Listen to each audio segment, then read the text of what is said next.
Okay भाइयों।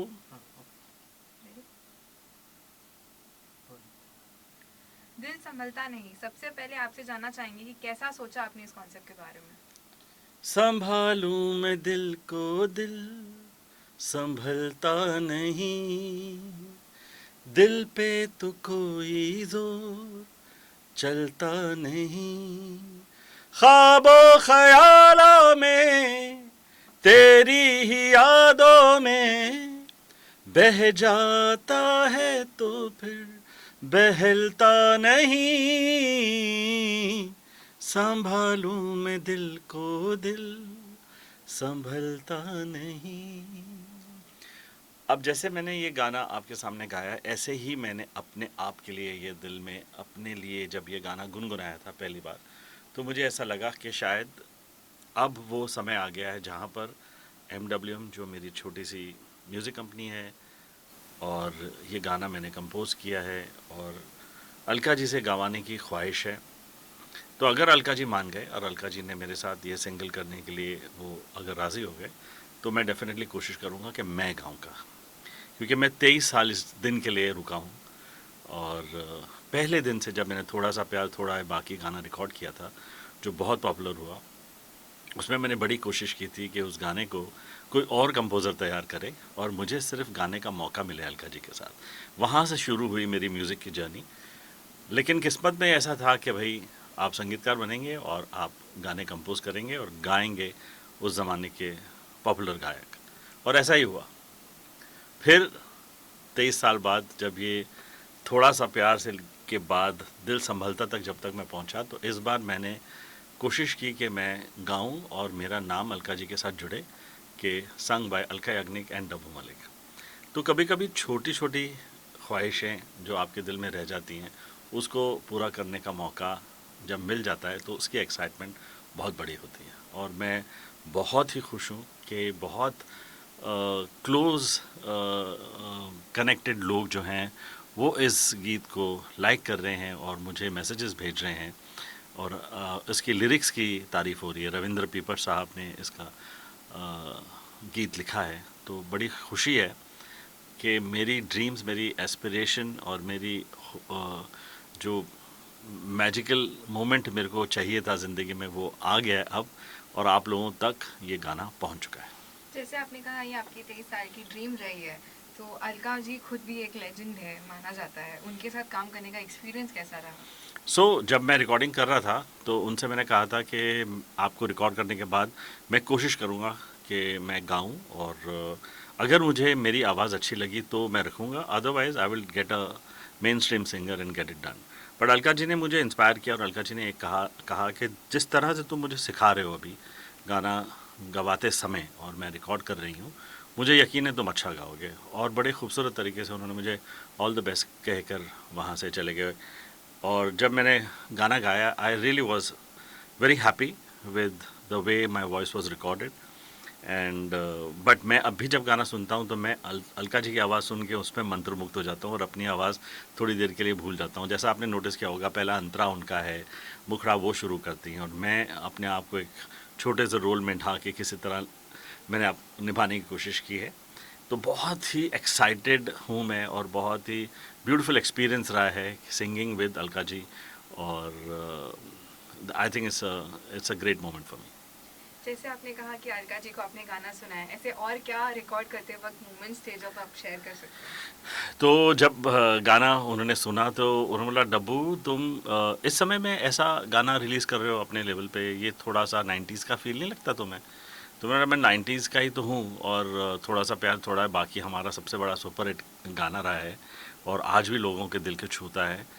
तो मैं कोशिश करूँगा कि इसका जो साउंडस्केप है वो थोड़ा सा इंटरेस्टिंग हो, लेकिन मेलोडी डेफिनेटली हमारी ओल्ड स्कूल है, रेट्रो फील है, 90s का फील है, एंड जिसके लिए हम आप पहचाने जाते हैं। तो मैंने उस चीज़ को कोशिश करके रिकॉर्ड किया, और I think I am very happy and very thrilled that it has happened. और सबसे खूबसूरत बात है कि जब भी वो गा रही थी तो एक ऐसा मुझे महसूस हो रहा था कि वो एक एटर्नल स्टूडेंट हैं। उनके अंदर ज़रा भी प्राइड नहीं थी, ज़रा भी किसी तरह का ओवर कॉन्फिडेंस नहीं था, और क्या ब्यूटीफुल तरीके से उन्होंने इस गाने को सीखा, अपने आप को निभाया। और फिर एक कमेंट उन्होंने पास किया विच वॉज सो ब्यूटीफुल कि अगर ऐसे ही गाने लोगों को पसंद हैं तो इन गानों के रिमिक्सेस क्यों बनाते हैं, क्यों हम इनको रिप्रोड्यूस करते हैं, कि इसी तरह ओरिजिनल स्टाइल में क्यों नहीं आजकल रिलीज़ हो रहा है। और वो बोल के चले गए और मुझे भी सोचने में मजबूर कर दिया कि वाई नॉट, इंडियन मेलोडी और इंडियन स्टाइल का जो म्यूज़िक है वो जो हम सबको बहुत अच्छा लगता है उसकी अपनी एक आइडेंटिटी हो और हर गाना उस तरह उस ज़माने का रीमिक्स हो के उसको प्रेजेंट ना किया जाए, ऐसा ऐसा मुझे भी फील हुआ। लेकिन यंगर जनरेशन जो है वो डांस करना चाहती है इस म्यूज़िक पे, तो मुझे लगता है कि डेफिनेटली पंचमदा का म्यूज़िक जब रीमिक्स होकर हमने सुना था तो अभी उस ज़माने का म्यूज़िक अब यंगस्टर्स डिफरेंट तरीके से रीमिक्स कर रहे हैं, तो ये तो परंपरा चलती रहेगी। वो डर रही है मुझसे। हम्म। जानना चाहेंगे अमाल और अरमान का इस पे क्या रिएक्शन रहा गाने का, जब उन्होंने गाना सुना, इतना ब्यूटीफुल कॉम्पोजिशन था, उनका क्या रिएक्शन था? इस गाने के साथ मैं उनके साथ कंपटीशन में उतर आया हूँ अभी ऐसा लग रहा है। ऑफ कोर्स अमल एमडब्ल्यूएम का मतलब मेन पर्सन है, वो हर गाना उसको सुनाया जाता है और उसकी क्यूरेशन के ऊपर ही सब अप्रूवल होते हैं। एंड और वो साउंड प्रोडक्शन के अंदर बहुत कंट्रीब्यूट करता है, उसके बगैर गाना हम लोग अप्रूव नहीं करते जब तक अमल से अप्रूव नहीं हो। एंड अरमान हमारा एवर क्रिटिकल है, वो उसको जब तक सुर सही तरीके से लगे नहीं, जब तक पूरे प्रॉपर तरीके से गाया नहीं, इस गाने के बाद भी उसने मुझे ये कहा डैड थोड़ी सी और इम्प्रूवमेंट, थोड़ी और मेहनत करनी पड़ेगी, you have to rehearse, you have to do lyrics और क्या rehearsals and improve your singing little. अगर आप गाना ही चाह रहे हो तो थोड़ी और मेहनत करो।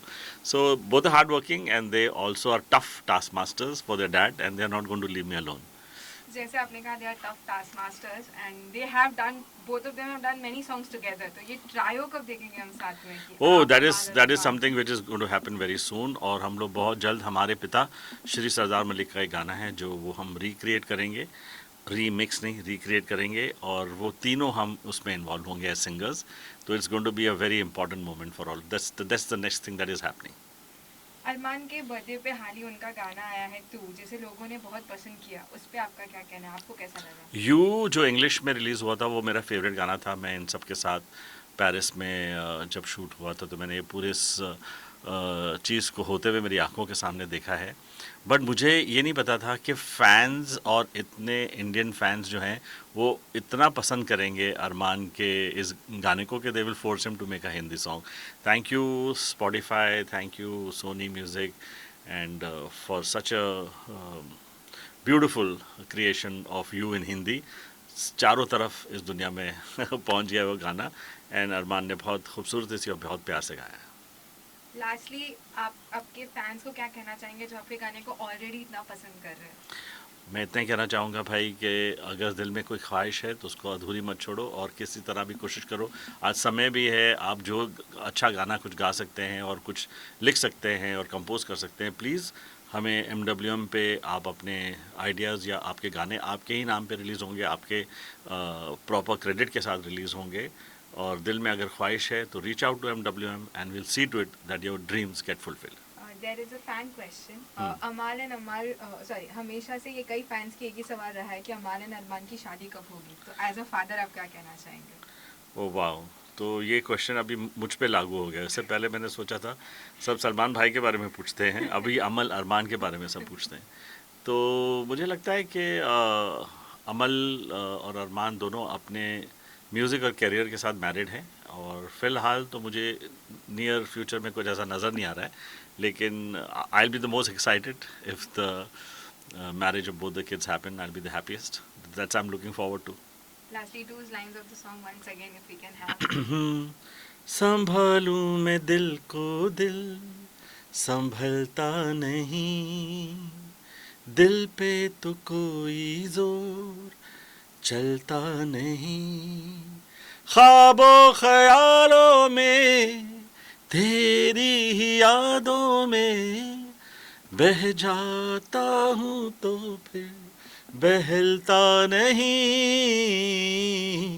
संभालूं मैं दिल को दिल संभलता नहीं। Thank you so much. Thank you. Thank you, तू तो इतना शिवर हो रही थी। हाँ, बिकॉज वो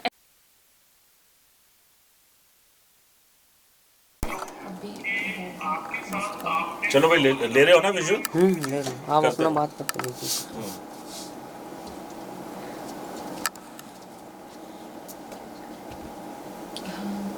सो हम लोग सब लोग अपने अपने लेवल पे सब पंचम दा के ही फैंस हैं।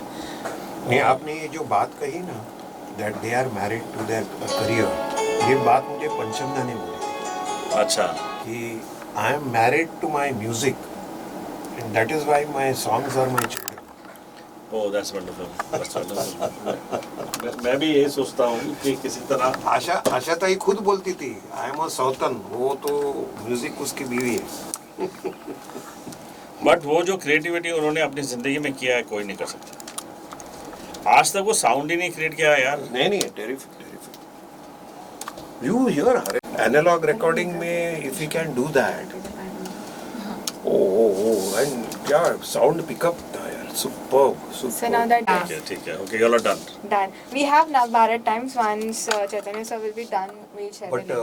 आए हैं वो नहीं, Zoom संजय पे। भैया Zoom पे करेंगे, कभी फोन पे, Zoom पे Zoom करें, पे। Zoom call पे. So you get done and then we'll connect to that. You are here only ना? No, we are leaving. You have a sweet child, you don't have a problem. This is a recording suite, इसके लिए बोलते हैं take your own sweet time. Yes, sweet. exactly. But मानना पड़ेगा आपको, without